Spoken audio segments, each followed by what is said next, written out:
എറണാകുളം തിരൂരങ്ങാടി താലൂക്ക് ആശുപത്രിയിൽ ആവശ്യത്തിന് ഡോക്ടർമാർ ഇല്ലാത്തതിനെ തുടർന്ന് ഗൈനക്കോളജി വിഭാഗം അടച്ചുപൂട്ടിയെന്ന് പരാതി. ഡോക്ടർമാർ അവധിയെടുത്ത് ഞാനിതിന് നല്ല കാര്യമെന്നേ പറയുള്ളൂ. എന്തിനാണ് അനാവശ്യമായിട്ട് ഇങ്ങനെ പ്രസവിക്കുന്നത് അല്ലേ? അപ്പോൾ ഈ അനാവശ്യമായിട്ട് പെറ്റുപിരുക്കി കഴിഞ്ഞാൽ അവർ മുഴുവൻ നോക്കേണ്ട, അവർക്ക് സ്കൂൾ വേണം, അവർക്ക് പാർപ്പിടം വേണം അല്ലേ?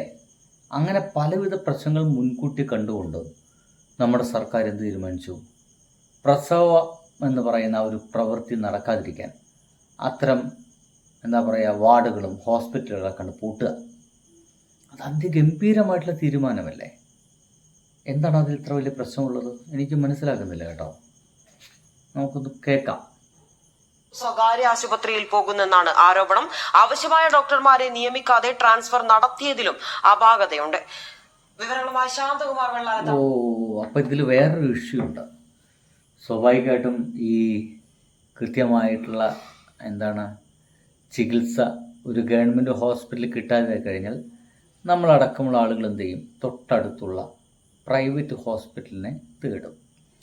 നമ്മുടെ പ്രൈവറ്റ് ഹോസ്പിറ്റലൊക്കെ പ്രസവം എന്ന് പറയുന്ന ആ ഒരു സ്വാഭാവിക പ്രവൃത്തി എന്നൊക്കെ പറയുമെങ്കിൽ കൃത്യമായിട്ടും പരിചരണം കിട്ടേണ്ട ആ ഒരു പ്രവൃത്തിക്ക് നമ്മുടെ സ്വകാര്യ ഹോസ്പിറ്റലുകൾ ഭയങ്കര ചിലവാണ്.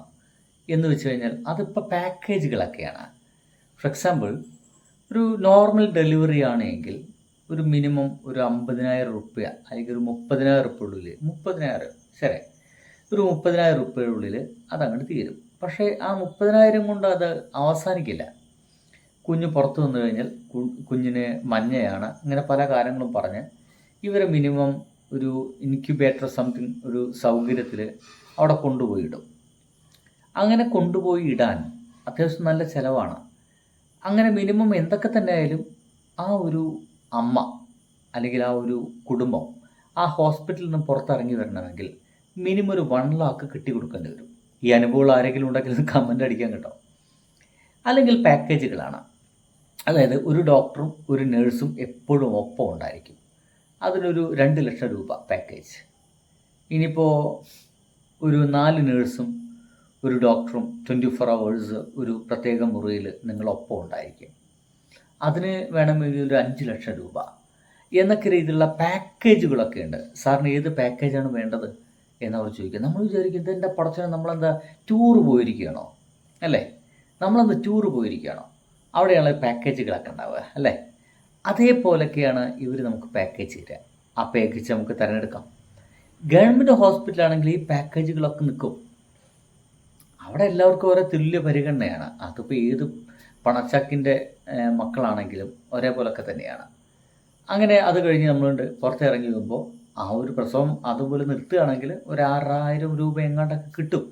ഇങ്ങനെ കുറേ ചിലവുകളുണ്ട് ഗവൺമെൻറ്റിന്. അപ്പോൾ ഈ പരിപാടികളൊക്കെ നിർത്തിക്കഴിഞ്ഞിട്ട് അതെല്ലാം പ്രൈവറ്റിലേക്ക് വിട്ടു കഴിഞ്ഞാൽ ചിലപ്പോൾ വേണമെങ്കിൽ ചില ആളുകൾക്ക് ചിലപ്പോൾ കമ്മീഷനൊക്കെ കിട്ടും. അങ്ങനെയൊക്കെ കേട്ടിട്ടുണ്ടോ? ആംബുലൻസ് ആളുകൾക്ക് കമ്മീഷനുണ്ട്. അതുപോലെ രോഗികൾ അങ്ങോട്ട് പ്രസവത്തിന് ആളുകൾ അങ്ങോട്ട് എത്തിക്കുന്ന ആളുകൾക്ക് കമ്മീഷനുണ്ട് എന്നൊക്കെ കേട്ടിട്ടുണ്ട്. ഇനി അങ്ങനെ വല്ല കമ്മീഷൻ ഉണ്ടെങ്കിൽ അത് ചില ആളുകൾക്കൊക്കെ ചിലപ്പോൾ ഉപകാരപ്പെടുന്നുണ്ടായിരിക്കും. എന്തൊക്കെയായാലും നല്ല മാറ്റമാണ്, ഗംഭീരമായിട്ടുള്ള മാറ്റമാണ്. ഇത്തരം മാറ്റങ്ങളാണ് നമ്മുടെ ജനങ്ങൾ ആഗ്രഹിച്ചത്. അല്ലാതെ ഒരു 5 പൈസ ചിലവില്ലാതെ പ്രസവം ഗവൺമെൻറ് ഹോസ്പിറ്റലിൽ കഴിയുക, തിരിച്ചു വരുന്ന സമയത്ത് ഗവൺമെൻറ് ഹോസ്പിറ്റലിൽ നിന്ന് വണ്ടി അല്ലേ തിരിച്ചു വരാൻ വേണ്ടിയിട്ട് ഒരു കാറ് ഫ്രീ ആയിട്ട് കിട്ടുക. അത് നമ്മുടെ വീടിൻ്റെ പടിക്ക വരെ ആ കാറ് വരെ 5 പൈസ കൊടുക്കണ്ട. മറ്റേ കാറൊക്കെ വിളിച്ചുകൊണ്ടൊരു അത്യാവശ്യം പണം വേണ്ടേ? പ്രസവിച്ച് കഴിഞ്ഞിട്ട് ആ സ്ത്രീയെയും കുട്ടിയെയും കൊണ്ടുവരാൻ അത്യാവശ്യം പണം വേണം. ഒരു 10-30 കിലോമീറ്റർ ആണെങ്കിൽ 3,000-4,000 റുപ്യ എടുത്തപ്പോൾ നമുക്ക് വാടക ചിലവ് വരും കാറിനൊക്കെ. ഇതൊന്നും വേണ്ട, ഫ്രീ ആയിട്ട് നമ്മൾ എത്ര കിലോമീറ്റർ ആണെങ്കിലും കൊണ്ടാക്കി തരും. ഈ പരിപാടിക്കൊക്കെ വലിയ ചിലവല്ലേ? അപ്പോൾ ഈ ചിലവുകളൊന്നും നമുക്ക് താങ്ങാൻ സാധിക്കുന്നില്ല എങ്കിൽ ആ പരിപാടി നിർത്തുക.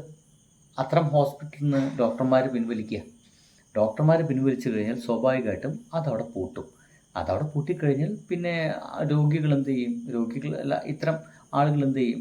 ഗർഭിണികളൊക്കെ സ്വാഭാവികമായിട്ടും തൊട്ടടുത്ത പ്രൈവറ്റ് ഹോസ്പിറ്റലിലേക്ക് പോകും. അങ്ങനെ പ്രൈവറ്റ് ഹോസ്പിറ്റലിലേക്ക് പണം കൂടുമ്പോൾ അത് ചില ആളുകൾക്കൊക്കെ ഉപകാരപ്പെടും. അത് ആർക്കാണ് ഉപകാരപ്പെടുന്നതെന്ന് എന്നോട് ചോദിക്കരുത് കേട്ടോ. അതൊക്കെ നിങ്ങൾക്ക് തന്നെ അന്വേഷിച്ച് കണ്ടുപിടിക്കുക എന്നുള്ളൂ. എന്തായാലും നല്ല മാറ്റത്തിനൊപ്പം ഞാൻ നിൽക്കട്ടെ. അപ്പോൾ നിങ്ങൾ ചോദിക്കും, അതെന്തുവാടെ നല്ല മാറ്റത്തിനൊപ്പം ഞാൻ നിൽക്കുന്നത്? ഒരു വാർത്തയോടെ കേട്ടോളൂ. സംസ്ഥാനം കടുത്ത സാമ്പത്തിക പ്രതിസന്ധിയിൽ. ഓണത്തിനുള്ള ചെലവ് 10,000 കോടിയിലധികം എന്നാണ് വിലയിരുത്തൽ. റിസർവ് ബാങ്ക് 2,200 കോടി രൂപ. കണ്ടില്ലേ, ഓണത്തിനുള്ള ചെലവ് തന്നെ നമ്മുടെ ഗവൺമെൻറ് സഹിക്കുന്നില്ല, താങ്ങാൻ കഴിയുന്നില്ല. അതുകൊണ്ടൊരു പ്രത്യേക മാറ്റം കൂടി ഇതിൻ്റെ ഭാഗമായിട്ട് ഇപ്പോൾ കേരളത്തിൽ നടത്തിയിട്ടുണ്ട്. അത് നിങ്ങൾ എത്ര പേര് കണ്ടു എന്ന് എനിക്കറിയില്ല. എൻ്റെ കയ്യിലും ആ വാർത്ത ഉണ്ടായിരുന്നു, പക്ഷേ അത് പോയി കേട്ടോ. വാർത്ത എങ്ങനെയാണ്, നമ്മുടെ കുട്ടികളൊക്കെ ഈ ഓണം വെക്കേഷൻ്റെ ഭാഗമായിട്ട് പോകുമ്പോൾ ഒരു 5 കിലോ അരി കൊടുക്കും. 5 കിലോ അരി നിങ്ങൾ കണ്ടിരിക്കും. അതും തലയിൽ വെച്ചിട്ട് കുട്ടികൾ ഇങ്ങനെ ആടി വരുന്ന ദൃശ്യങ്ങളൊക്കെ ഭയങ്കര കഷ്ടപ്പെടലായിരുന്നു. ഈ 5 കിലോ അരിയൊക്കെ വീട്ടിലേക്ക് കൊണ്ടുവരിക എന്ന് പറയുന്നത് ആ കുഞ്ഞുങ്ങൾക്ക് ഭയങ്കര പ്രയാസമാണ് എന്നതിനാൽ നമ്മുടെ ഗവൺമെൻറ് എന്ത് ചെയ്തു, അതാണ് വെട്ടിച്ചുരുക്കി. 5 കിലോ വേണ്ട, 4 കിലോ കൊണ്ടുപോയാൽ മതി എന്നാണ്. അപ്പോൾ ഇപ്രാവശ്യം ഓണത്തിന് എത്രയേ ഉള്ളൂ, 4 കിലോനേ ഉള്ളൂ. അതാരും ചർച്ച ഒന്നും ചെയ്യരുത് കേട്ടോ. പിണറായി വിജയൻ്റെ കാലഘട്ടത്തിൽ 5 കിലോ കൊടുത്തിരുന്നല്ലോ, ഇപ്പം എന്താ 4 കിലോ എന്നാരും ചോദിക്കരുത്. ഞാൻ കുറച്ചു മുമ്പ് ഒരു വാർത്ത കേൾപ്പിച്ചില്ല, എന്താണ്? പക്ഷേ എന്താ നിങ്ങളൊക്കെ ഇങ്ങനെ മറന്നാലോ? ആ വാർത്ത എന്തായിരുന്നു? നമ്മുടെ സാമ്പത്തിക സ്ഥിതി ഭയങ്കര പ്രശ്നത്തിലാണ് എന്നുള്ളതാണ് ആ വാർത്ത. അങ്ങനെ ഭയങ്കര പ്രശ്നത്തിൽ കിടക്കുമ്പോൾ നമ്മൾ ഇത്തരം കാര്യങ്ങളൊക്കെ അല്ലേ ചെയ്യാൻ പാടുണ്ടോ? സംസ്ഥാനം കടുത്ത സാമ്പത്തിക പ്രതിസന്ധിയിൽ. ഓണത്തിനുള്ള കണ്ടില്ലേ, ഭയങ്കര ചിലവാണ്. ഇനിയിപ്പോൾ എങ്ങനെയാണ് നമ്മുടെ VD സതീശ് ഇത്ര ചിലവുകളൊക്കെ മീറ്റ് ചെയ്യുക? ഇദ്ദേഹത്തിൻ്റെ ഈ ഒരു ഇക്കണോമിക്സ് കേരളത്തിൽ വിജയം കൊള്ളുമോ, അതോ കേരളം ഇത് തള്ളുമോ? സതീശൻ ധനകാര്യ ഭരണം തുടങ്ങിയത് പ്ലാനിങ്ങിന്റെ 6,000 കോടി രൂപയിൽ കൈവച്ചുകൊണ്ടാണ്. അതിൽ 1,500 കോടി രൂപയും തദ്ദേശ ഭരണ സ്ഥാപനങ്ങളുടെ. ഈ കൊച്ചി കോർപ്പറേഷനിൽ 100 കോടി രൂപയാണ് നഷ്ടം കുറഞ്ഞിരിക്കുന്നത്, കോടി രൂപ. അപ്പോ ശമ്പളം, പെൻഷൻ, പലിശ, സബ്സിഡി ഇതല്ലാത്ത റവന്യൂ ചെലവിൽ പ്രധാനമായി വരുന്ന 2 എണ്ണത്തിൽ എൻ്റെ പൊന്നുസോ, ഇത് കേട്ടാൽ നമുക്ക് തല ചുറ്റും. ഈ കഴിഞ്ഞൊരു 2-3 മാസം കൊണ്ട് എന്തോ ഒരു അപകടത്തിലേക്കാണ് നമ്മുടെ കേരളത്തിൻ്റെ സാമ്പത്തിക സ്ഥിതി പോകുന്നത് എന്നാണ് നല്ല രസകരമായിട്ട് അദ്ദേഹം ആ ചിന്തകൻ കാര്യങ്ങളൊക്കെ പറയാറുണ്ട് കേട്ടോ. ഇനിയിപ്പോൾ നമ്മൾ കേൾക്കേണ്ടത് എന്താണെന്നറിയാമോ? ഈ കോൺഗ്രസിനെ സ്നേഹിക്കുന്ന ചില ആളുകളൊക്കെ വർത്തമാനങ്ങളാണ്. ഇതാ കോൺഗ്രസിലെ കുറച്ച് തന്താരുണ്ടല്ലോ, അയരപ്പന്മാരോടെ പറയുന്നത്. കോൺഗ്രസില്ലേ ഇതാ ഈ മുഖ്യമന്ത്രി ഉണ്ടല്ലോ, നിങ്ങളെ ഒടുക്കത്തെ അവസാനത്തെ ആണേകാരം. നിങ്ങൾക്ക് മുഖ്യമന്ത്രി ഉണ്ടാവില്ല കേരളത്തിലുണ്ടല്ലോ. നിങ്ങൾ ഈ കോൺഗ്രസ് ചേർന്ന ഈ അയരപ്പന്മാരുണ്ടല്ലോ, ഈ കോൺഗ്രസിനെ ഇല്ലാതാക്കിയ മുസ്ലിം ലീഗിനെ കുറ്റം പറഞ്ഞ കേരളത്തിലെ പിണറായി